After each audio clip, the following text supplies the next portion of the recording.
Welcome to Spotlight Chronicles. Today, you've brought something pretty fascinating to the table. Yeah. The Global 500 Greatest Songs of All Time, and as compiled by the World Listening Post.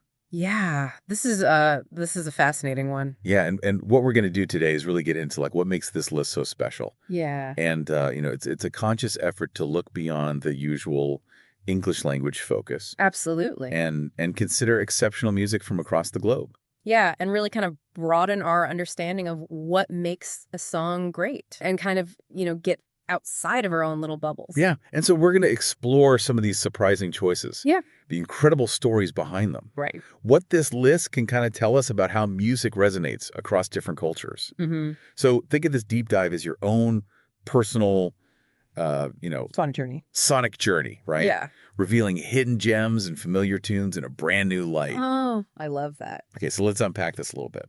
Okay. What sparked the creation of a list with such a clear global focus?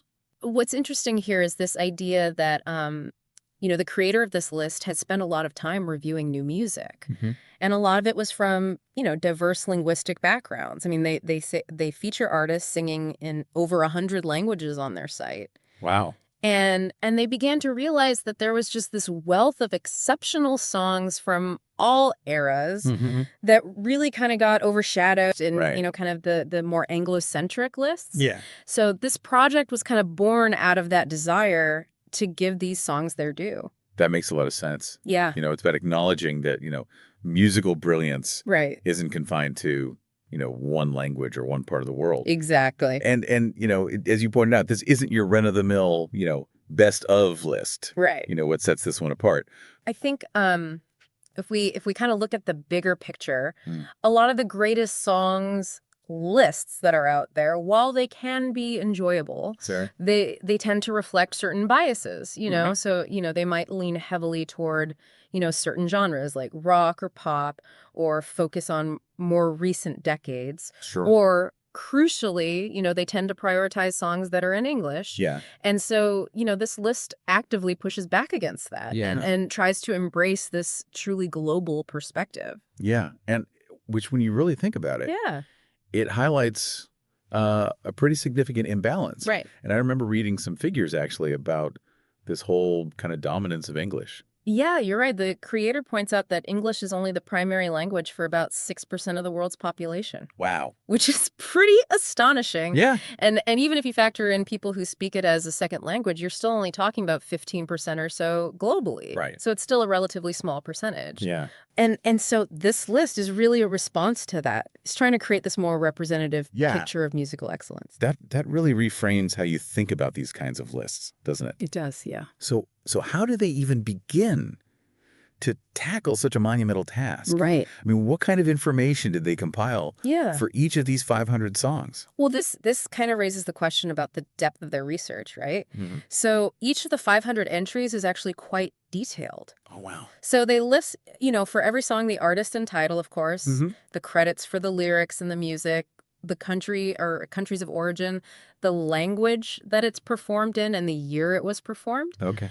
But crucially, they also provide a link to either a video or audio clip, so you can actually experience the song. That's really cool. Yeah. And a brief but insightful comment about, the song's significance, and then a short excerpt of the lyrics. Wow, that's incredibly thorough. Yeah. Sounds like a real passion project. It is. And, the goal wasn't just to catalog songs, right? Right. It was to understand their impact within their specific cultural context. Precisely. Right. They were really interested in trying to evaluate these songs and these artists through the lens of their own cultural background. Mm-hmm. So they tried to imagine what music critics and listeners within those particular communities would consider to be, their most important and beloved songs. It's about shifting the focus, away from this purely Western point of view. Yeah, which must have been a huge undertaking. Oh, I absolutely. mean, considering the sheer variety of musical traditions Right. around the world. Yeah, and they're very clear that this is not, the definitive list. Yeah. They actually acknowledge very explicitly that it's impressionistic rather than definitive. Right.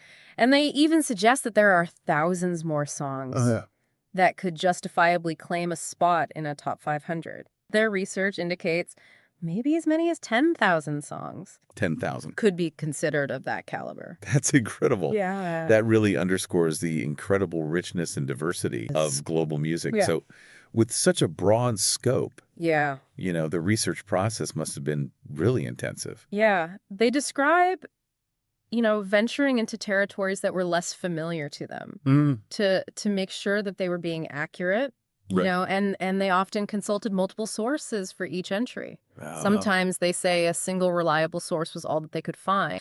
But, the commitment to getting the details right is very clear. And they even kind of invite readers to question their choices and to offer corrections, which I think speaks to their dedication to this project. Yeah, absolutely. So now that we have a sense of the philosophy behind the list, Okay. let's delve into some of the early examples that they feature. Okay.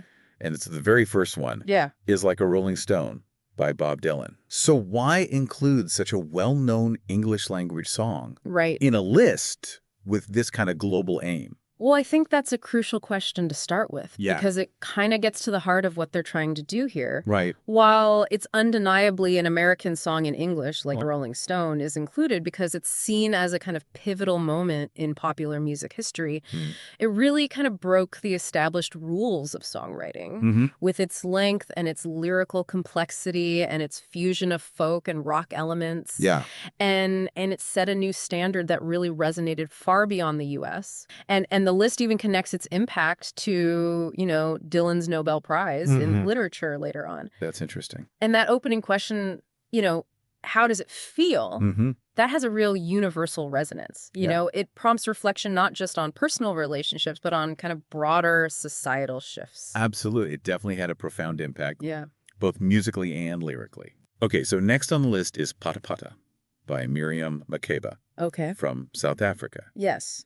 And this one seems to more directly reflect the list's global focus. It does, yeah. And I think what's fascinating about Pata Pata, which means touch, touch in Xhosa, is its origin as the name of a dance. So this was a dance that was popular in the township bars of Johannesburg in the 1950s, which is where Makeba first recorded it. Okay. The version that became famous internationally in 1967 actually included a spoken English verse, broadened its appeal even further. Right. But its significance runs much deeper than that because during Makeba's long exile from South Africa for her anti-apartheid activism, the song itself, along with all of her music, was banned. Wow. And so this really turned Pata Pata into this potent symbol of resistance and this cultural touchstone for so many people. A song carrying that kind of historical and political weight certainly earns its place. Okay, then we have Chega de Saudade by João Gilberto from Brazil. Yeah. And for many, this is like the defining bossa nova track. Well, and it's interesting because while it was first recorded by Elisete Cardoso, it was João Gilberto's version, which was much more understated and rhythmically innovative,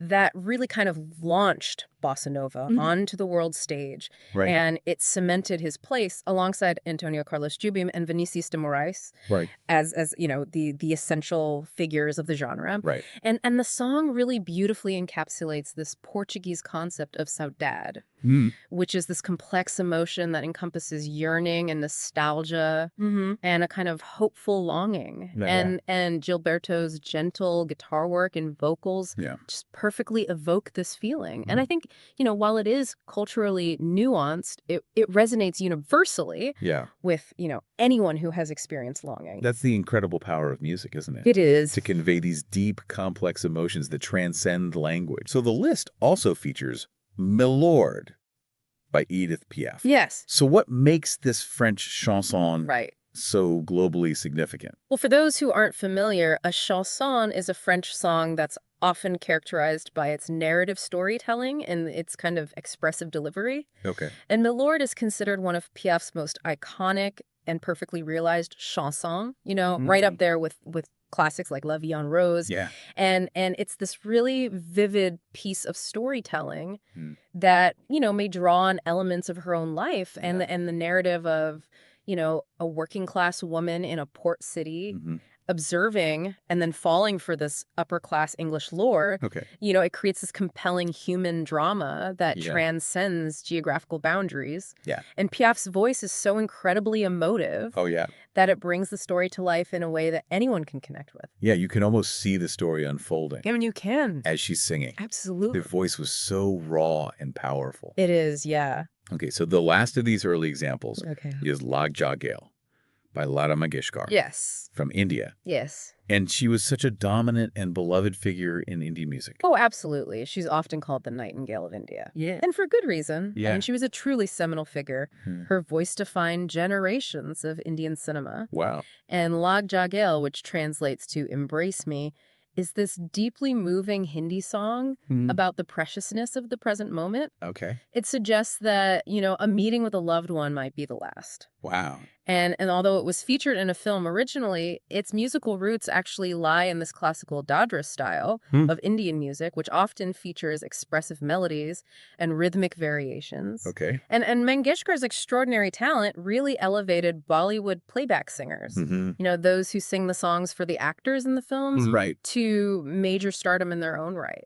It's so interesting to see this blend of, instantly recognizable Western songs alongside these incredibly influential and culturally significant songs from other parts of the world. And I think it really speaks to the mission of this list to broaden our horizons a little bit. Absolutely. Yeah. Now, as we delve a little deeper into the 500, what are some examples that really highlight this global diversity and tell unique stories? Okay. So one that comes to mind immediately is You Su You, Nothing to My Name. Yes. By Kui Jian from China. This song is incredibly significant. Yeah. On the surface, it tells a simple story of a young man who's feeling inadequate in a relationship because of his poverty. Okay. But it resonated far beyond that personal narrative. Yeah. And it became this powerful metaphor for a generation of young Chinese people who felt disenfranchised and disrespected by their leaders. And Kui Jian's music, this blending of, Chinese folk traditions with the energy of Western rock, created a sound that was both new and deeply resonant. And it actually became an unofficial anthem during the Tiananmen Square protests in 1989, where Kui Jian himself actually performed it. Wow. And so it solidified its place as a symbol of freedom and a call for change. Music becoming a powerful voice for social and political expression. Absolutely. Then there's Water No Get Enemy. Yes. By Fela Kuti from Nigeria. Yeah, great song. The title itself is so evocative. It is, and it's interesting because this track is actually quite different in tone from some of Fela Kuti's, more overtly fiery and charged anthems. Right. Water No Get Enemy has this more mellow, almost philosophical feel. Okay. And it's based on a Yoruba proverb that speaks to the fundamental and undeniable power of nature. Right. In this case, water. Okay. And what's kind of funny is it was originally the B-side of his song Expensive Shit, which was this track that recounted his run-in with the police after he allegedly swallowed marijuana. So it just goes to show that even a B-side it does from a musical giant like Fela Kuti can hold profound meaning in musical artistry. Exactly. Okay. The list also includes Ya Raya. Okay. By Rachik Taha. Yes. A song that bridges Algeria and France. So Ya Raya was originally performed by Damane El Haraki, who was this legendary Algerian singer-songwriter of Chabi music. And Rachik Taha's version, which is the one that's on the list, came out in 1993. And it's this really energetic rendition that revitalized the song and gave it this new level of resonance, particularly among, Algerian immigrants living in France and across the diaspora. Right. And the lyrics really explore, the complex emotions and the very meaning of home for those living between cultures, which is a universal experience for so many people in our interconnected world. Yeah, that feeling of, searching for your place in the world. So Japan is also represented by several songs, including Ringo Oiwei, Apple Blossoms Scatter in the Wind. Yes. By Hibari Mizora. Right. And she was a huge star in Japan. She was a cultural icon in post-World War II Japan. Yeah. She was revered for her powerful voice and her emotional delivery. Yeah. And Ringo Oiwei is presented on this list as, a beautiful and a poignant metaphor for the fleeting nature of happiness and the sorrow that inevitably follows, much like those delicate apple blossoms scattered by the wind. And then, of course, there's Uemuite Aruko, which many people know as Sukiyaki by Yes. Kyu Sakamoto, Right. which had this huge global success. It did. But kind of a strange backstory. It does have a strange backstory because Sukiyaki is actually the most successful Japanese song that's ever been released abroad. Wow. It reached #1 in the US and the UK. Wow. Which is just incredible. Yeah. But the irony is that the title Sukiyaki, which refers to a Japanese hot pot dish, has absolutely no connection to the song's Japanese lyrics. Right. So the original title is Ue o Mite Aruko, which translates to I look up when I walk. And the lyrics are actually about looking up to keep tears from falling. Wow. While thinking of happier times. That's beautiful. It is. Yeah. And so the Sukiyaki title was just this kind of marketing ploy by record executive, to give it a catchy, vaguely Japanese sounding name for Western audiences. It's this bizarre but effective piece of marketing history. Yeah, it is. Yeah. So Portugal is also represented by the legendary Amália Rodrigues. Yes. And her haunting song, Barco Negro, Black Sailboat. Yeah, she's incredible. So tell us about her. Well, Amália Rodrigues is considered the queen of fado. Okay. Which is the deeply expressive and often melancholic traditional music of Portugal. Right. And on the surface, Barco Negro seems to tell this tale of a mysterious black sailboat carrying a lover away. Okay. But beneath that simple narrative, there are these deeper currents of, intense passion, longing, and maybe even a subtle hint of doubt or foreboding within the relationship. Interesting. And Rodriguez's incredibly powerful voice just imbues the song with this profound sense of emotion. Yeah. That is just characteristic of fado. Yeah, fado is such a unique and incredibly emotionally rich musical tradition. Yeah. Okay, and finally in this section we have Modlitba pro Martu by Marta Kubishiova from Czechia. Right. And this song carries immense historical significance. It does. So tell us about that. Well, while it was originally just titled A Prayer, right, Marta Kubishova's name became kind of inextricably linked to it because of the powerful historical context. Right. So the song's themes of peace and truth and justice and forgiveness resonated very deeply with the Czech people. Yeah. And it became a symbol of the Prague Spring in 1968 and the subsequent resistance to the Soviet occupation. Wow. And following the invasion, Kubishova was actually banned from performing for 2 decades. Wow. And so her performance of Modlitba pro Martu in Wenceslas Square in Prague during the Velvet Revolution in 1989 was this incredibly moving moment of national healing and a testament to the enduring power of music to inspire hope and resilience. These examples really highlight the breadth. They do. Of what makes a song truly great on a global scale. And it's so much more than just, popular appeal or catchy tunes. Yeah. It's about cultural impact, historical significance, and the ability to connect with universal human emotions. Yeah, and as you explore more of this list, you start to see these fascinating recurring themes merge across vastly different cultures. Yeah. So, for example, the prevalence of love songs is undeniable. But the way those themes are expressed, whether it's the exuberant declarations in a song like Juan Luis Guerra's Burbujas de Amor, or the poignant yearning in Lata Mangeshkar's Lagja Gale, or the tender affection in a track like Salif Keida's Musalu. It reveals these really unique cultural inflections and perspectives. And beyond the realm of love, we see songs that serve as these powerful reflections of the social and political landscapes of their time. Yeah. Like Kuijian's Nothing to My Name, Fela Kuti's Water No Get Enemy. Absolutely. And even Maria Burmaka's Pliv Kacha from Ukraine, which has taken on new and profound meaning in recent times. Absolutely. Yeah, and the way language itself shapes musical expression and interpretation is so fascinating. It is. We've already talked about the Portuguese concept of saudade and Fela Kuti's incorporation of Yoruba proverbs into his lyrics. Right. Illustrates just how deeply intertwined music and cultural identity are. And these elements add layers of meaning and richness that you might miss if you only considered the purely musical aspects. Absolutely. So as you've explored this incredible compilation, what's the most striking takeaway for you? I think if we connect all of this to the bigger picture, it's the undeniable and profound power of music Mm-hmm. to transcend all sorts of borders, linguistic, cultural, geographical, political, Right. and to connect people through these shared human experiences. Yeah. So, despite the incredible diversity of languages and cultures and historical contexts Yeah. represented in these 500 songs, Yeah. they all, in their own unique ways, speak to universal emotions, aspirations, realities that resonate with listeners across the globe. Yeah, I mean, this glimpse into the global 500 greatest songs of all time really opens up a world of musical artistry It that does. extends far beyond, our usual listening habits. Yeah, and it underscores the importance of seeking out and appreciating music from diverse cultural contexts. Mm-hmm. When we think about, what makes a song truly great Yeah. and enduring. We certainly hope that this deep dive We do. has sparked your curiosity Yeah. to explore some of these incredible tracks and the fascinating stories behind them. Yeah, and maybe it will inspire you to create your own list. That's a great idea. Yeah. Of essential global songs. Yeah. So what stands out to you Yeah. from this initial exploration?